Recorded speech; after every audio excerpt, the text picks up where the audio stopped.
अच्छा दीपिका, ये बताओ कि प्यार की शुरुआत कैसे होती है? एक मुलाकात से। लो, तुमने तो आज की कहानी का टाइटल ही बता दिया, एक मुलाकात। ओह, तो सुनाए हम आज की कहानी। बिल्कुल, एक मुलाकात की कहानी।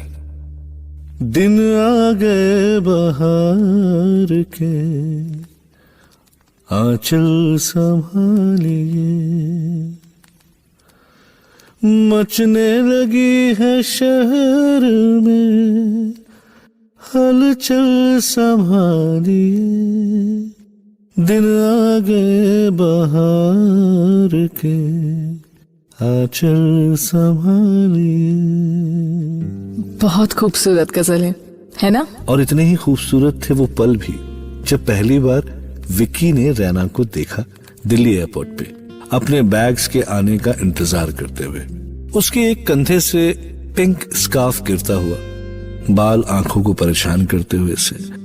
कुछ ऐसे ही हाल में थी वो अपनी बहन से कंप्लेन कर रही थी। ओफो, कितना टाइम लग रहा है, इतने में तो हम घर भी पहुंच जाते। अब और पेशेंस नहीं रखा जा रहा मुझसे। Excuse me, may I help you?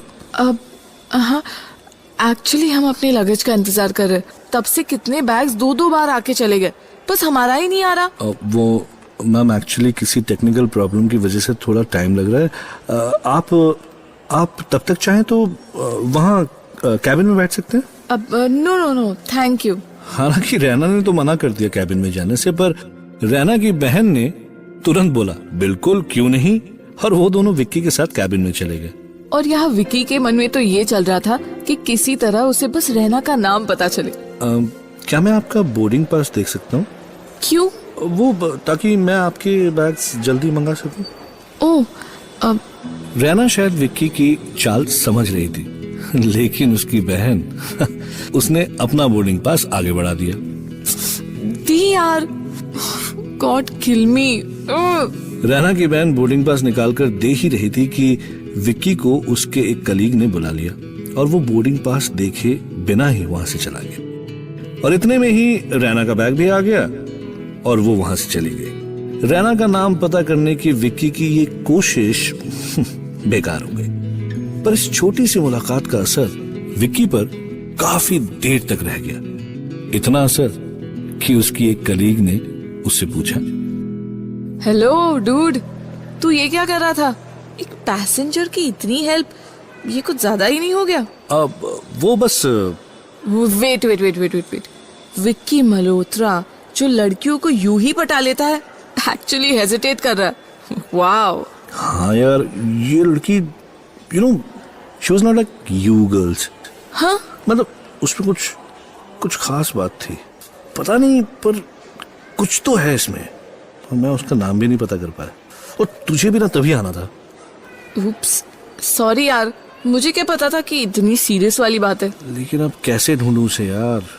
अरे यार, दिल्ली आई है तो वापस भी तो जाएगी ना। ऐसा कैसे हो सकता है? दिल्ली की हो, वापस अपने घर आई हो। वैसे पॉइंट तो है। पता नहीं है। अब विक्की यही सोचता रहा कि रैना दोबारा उसे मिलेगी भी या नहीं। रैना तो विक्की के बारे में भूल भी गई थी, उसके लिए Vicky was just another guy. Vicky उसके बारे में पता लगाता भी तो कैसे? नाम तक भी तो नहीं पता था ना। क्या विक्की और रैना की इस मुलाकात का अंजाम बस यही तक था? अगर इस कहानी का एंड यही होता तो शायद आप और हम आज इस बारे में बात ही नहीं कर रहे होते। एक हफ्ते बाद रैना अपनी बहन के साथ वापस बॉम्बे के लिए निकली। एयरपोर्ट पे फ्लाइट के टाइम से लगभग 2 घंटे पहले मैडम वहाँ पहुँच गई थी। अब टाइम पास करने के लिए कॉफी और बुक्स का सहारा तो लेना ही पड़ा।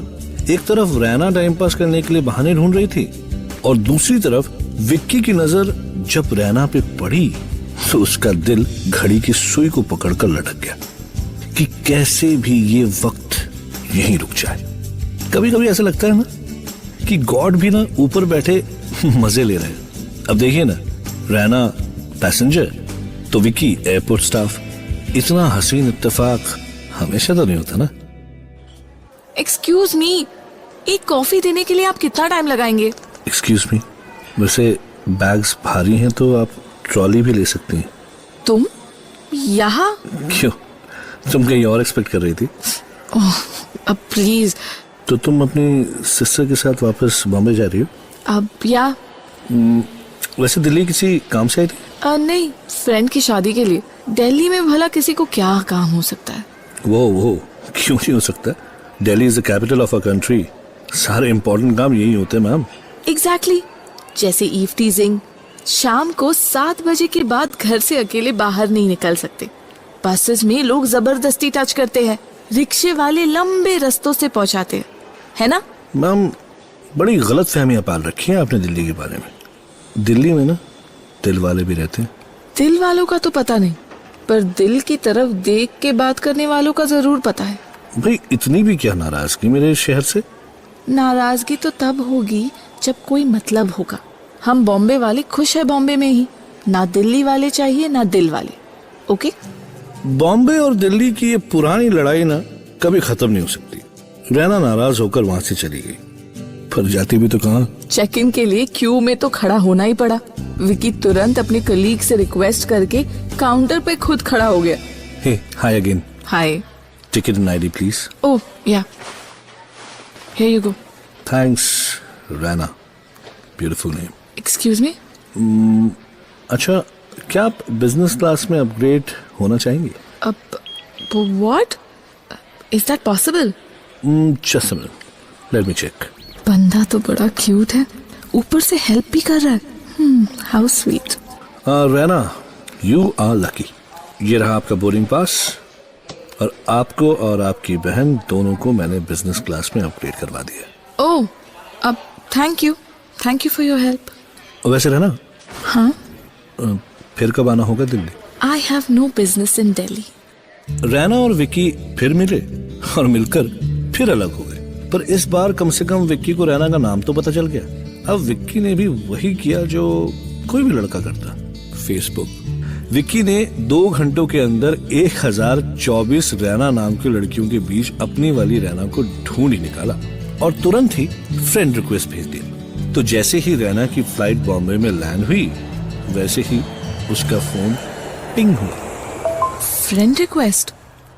विक्की? ये तो वो एयरपोर्ट वाला विक्की है। मैं नहीं करने वाली इसका फ्रेंड रिक्वेस्ट एक्सेप्ट, पर कितना क्यूट है ना। अच्छा चलो कर ही देती हूँ। हाय। ओह, एक्सेप्ट करते ही चैट पे आ गया। एनीवे, आप हाय। रीच बॉम्बे? नहीं तो क्या फ्लाइट से चैट करूंगी? फनी। तुम बॉम्बे में कहाँ रहती हो? तुम इतने सवाल क्यों पूछते हो? जवाब नहीं देना होता ना तो तुम मुझसे इस वक्त चैट नहीं कर रही होती। ओके, अब बताओ कहाँ रहती हो? मलाड। ओके, फैमिली के साथ? हाँ। तुम कुछ नहीं पूछोगी? तुम ही बता दो ना जो बताना चाहते हो। मैं भी फैमिली के साथ रहता हूँ दिल्ली में। ओके। वैसे तुम्हारी दिल्ली के बारे में राय कभी बदल नहीं सकती क्या? मुश्किल है। अगर तुम्हें किसी दिल्ली वाले से प्यार हो गया तो तब क्या करोगी? ऐसा कभी नहीं हो सकता। और हो गया तो उसे मुंबई शिफ्ट होना पड़ेगा। शर्तों पे प्यार थोड़ी होता है। शुरुआत तो तुमने ही की थी। फेसबुक पे नंबर्स पे एक्सचेंज हो गए और अब रैना और विक्की 24 घंटे बस एक दूसरे से बातें ही करते रहते थे। उनके आसपास के लोग भी कहने लगे थे कि भाई कहीं फोन में कोई ग्लू तो नहीं लगा हुआ है कि दोनों पूरे दिन बस फोन पे चिपके रहते हैं। सुबह के नाश्ते से लेकर पिछले रात के ड्रीम तक की खबर एक दूसरे को होने लगी। तुम्हें नहीं लगता कि हम कुछ ज्यादा ही बात करते हैं? क्यों, तुम्हारा फोन बिल बजट से बाहर जा रहा है क्या? I am serious. मुझे तो नहीं लगता। मुझे तो लगता है कि काश दिन में और भी घंटे होते और मैं तुम्हारी आवाज सुन सकता। जब से तुमसे मिला हूँ ना सोने का मन करता है ना किसी और चीज में मन लगता है, क्योंकि वो सारा टाइम मैं तुमसे बातें कर सकता हूँ। विकी, तुम दिल्ली में रहते हो और मैं बॉम्बे में। हम पूरी लाइफ ऐसे फोन पे बात नहीं कर सकते। This has to end someday. इससे पहले कि हम में से एक कोई ज्यादा हर्ट हो जाए, हमें इसे यही खत्म कर देना चाहिए। Hello hello Vicky, are you there? Vicky? What? Phone रख दिया? विकी के यूं ही अचानक फोन काटने का मतलब रैना को समझ नहीं आया। उसे लगा कि शायद विकी और उसकी स्टोरी का एंड हो ही गया। अगले 10 दिनों तक ना विकी का कोई मैसेज, ना कोई कॉल, ना ही उसने रैना की किसी भी मैसेज का जवाब दिया। रैना को लगा कि या तो विकी को उसकी बात बुरी लग गई होगी या फिर उसे शायद एयरपोर्ट पे कोई और मिल गई होगी, इसलिए उसने अचानक यूं ही रैना को छोड़ दिया। आखिर है तो दिल्ली वाला ही ना, और उम्मीद भी क्या कर सकती हूँ उससे। रैना विक्की को गालियां दे रही थी कि अचानक विक्की का फोन आया। हेलो। अरे यार बड़ा टाइम लगाती है फोन उठाने में। मैंने टाइम लगाया? तुम्हारा 10-15 दिन से कोई अता पता नहीं और मैंने टाइम लगाया। अरे यार बिजी था। ऐसे कौन से काम में बिजी हो कि ना तुम मेरे कॉल्स का रिवर्ट कर रहे हो ना मैसेजेस का। अरे यार भड़क क्यों रही हो? काम हो सकता है इंसान को। अब मैं फोन कर रहा हूँ ना, तो बात करो मुझसे। क्या है? अच्छा सुनो, तुम्हें बम्बई के रास्ते अच्छे से पता है? Of course, I am born and brought up here. अच्छा अच्छा अच्छा, देन इट्स फाइन यार। You know then you can show me the way. What way? अरे मतलब मुझे बॉम्बे का कुछ रास्ते का अता पता नहीं है ना, so I would need your help. Bombay का रास्ता? तुम कहना क्या चाह रहे हो?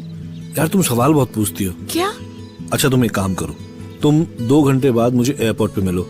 मेरी फ्लाइट अभी टेक ऑफ होने वाली है। व्हाट? तुम्हारी फ्लाइट? मतलब हेलो हेलो, फिर काट दिया। रैना को कुछ भी समझ नहीं आ रहा था। 15 दिनों के कंप्लीट साइलेंस के बाद विक्की का अचानक इस तरह से फोन करना और कहना कि वो बॉम्बे पहुंच रहा है इस बात ने रैना को शॉक में डाल दिया था। हालांकि रैना के कुछ समझ नहीं आ रहा था, लेकिन फिर भी वो विक्की को लेने एयरपोर्ट पहुंची। हाय। वाओ। Now what? कुछ नहीं। You so beautiful. तुम ये कहने के लिए दिल्ली से बॉम्बे आए हो? क्यों, तुम्हें कुछ और भी सुनना है? हाँ, एक गजल सुना दो। Damn it. अभी नाराज हो? बहुत ज्यादा। तुम्हें मनाने के लिए क्या कर सकता हूँ? एक काम करो, सड़क के बीच में जाके नाचो। ओके। अरे विकी, तुम गाना गा रही हो या गाना भी मैं खुद ही गाऊं? कम ऑन, डोंट एम्बैरेस मी। वापस आओ। श्योर ना? हाँ बाबा हाँ। क्यों, तुम्हें मेरा डांस नहीं देखना?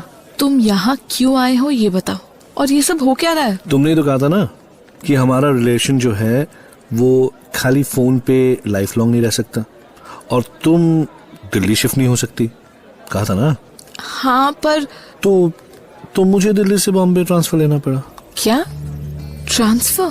जी हाँ मैम साहब, देखा तुमने, तुम्हारे लिए मुझे यहाँ पे ट्रांसफर लेना पड़ा, और इस ट्रांसफर को लेने में फिर मलाड में घर ढूंढने में, मतलब इन सब चीजों में थोड़ी देर लग गई। तो now when I am here and I plan to settle in Bombay. अब बताओ मिस रैना, क्या हमारी कहानी आगे बढ़ सकती है? Vicky, is this for real? कहा था ना रैना, दिल्ली दिल वालों का शहर है। रैना कुछ नहीं बोल पाई। शायद उसकी जगह कोई और भी होता तो इतना ही सरप्राइज होता।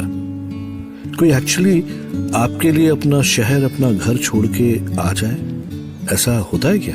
रैना के साथ तो हुआ था। बिना आई लव यू बोले, बिना किसी कमिटमेंट के विक्की उसके लिए इतनी दूर चला आया था।